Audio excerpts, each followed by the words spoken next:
एक छोटे से शहर में अदनान नाम का एक शख्स रहता था। वह नेक दिल तो था, पर अपनी तंगहाली और छोटी मोटी परेशानियों से बहुत जल्दी मायूस हो जाता था। उसे लगता था कि शायद खुदा उसकी दुआएं नहीं सुन रहा। एक शाम जब सूरज ढल रहा था और आसमान पर लालिमा छाई थी, अदनान शहर के सबसे बुजुर्ग और दाना समझदार शख्स हजरत शेख के पास गया। बेचैनी का सवाल अदनान ने पद्य अदब से अर्ज किया, हजरत, मैं बद्धी कश्मकश में हूँ। मेहनत बहुत करता हूँ, नमाज भी पढ़ता हूँ, फिर भी दिल को सुकून नहीं मिलता। ऐसा लगता है जैसे मेरी जिंदगी की कश्ती अंधेरे में खो गई है। मुझे कोई ऐसा रास्ता बताइए जिससे मेरा दिल मुतमिन संतुष्ट हो जाए।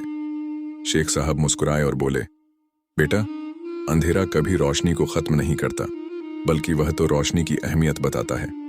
आओ मेरे साथ इस कमरे में चलो। अंधेरा कमरा और एक छोटा चिराग। हजरत शेख उसे एक ऐसे कमरे में ले गए जहां बिल्कुल अंधेरा था। उन्होंने अदनान से कहा, यहां बैठो और सिर्फ 5 मिनट सब्र करो।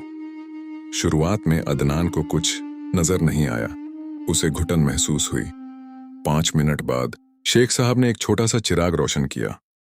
उस छोटे से चिराग की लौ ने पूरे कमरे को रोशन तो नहीं किया, लेकिन अदनान को अब चीजें धुंधली धुंधली नजर आने लगी। शेख साहब ने फरमाया, अदनान, हमारी जिंदगी भी इस कमरे की तरह है।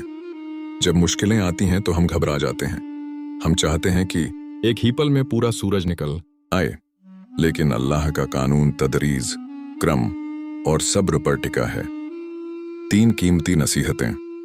हजरत शेख ने अदनान के कंधे पर हाथ रखा और उसे 3 बातें समझाईं जो इस्लामी तालीमात का निचोड़ है। शुक्र, कृतज्ञता। अदनान, हम अक्सर उन चीजों का रोना रोते हैं जो हमारे पास नहीं है, और उन हजारों नेमतों को भूल जाते हैं जो अल्लाह ने हमें अता की हैं। जिस दिन तुम अपनी सांसों का शुक्र अदा करना सीख जाओगे, उस दिन से तुम्हारी आधी परेशानियां खत्म हो जाएंगी। तवक्कुल, भरोसा। परिंदा जब सुबह घोंसले से निकलता है तो उसके पास शाम के खाने का कोई इंतजाम नहीं होता, लेकिन उसे अपने रब पर तवक्कुल होता है। मेहनत तुम करो, पर नतीजे का बोझ खुदा पर छोड़ डाच दो। इखलास, निस्वार्थ भाव। जो भी काम करो, चाहे वह छोटा हो या बड़ा, उसे अल्लाह की रजा के लिए करो। जब इंसान बंदों से उम्मीद छोड़ डाच कर सिर्फ अपने खालिक बनाने वाले से उम्मीद लगाता है तो उसे कभी मायूसी नहीं होती। बदलाव की शुरुआत।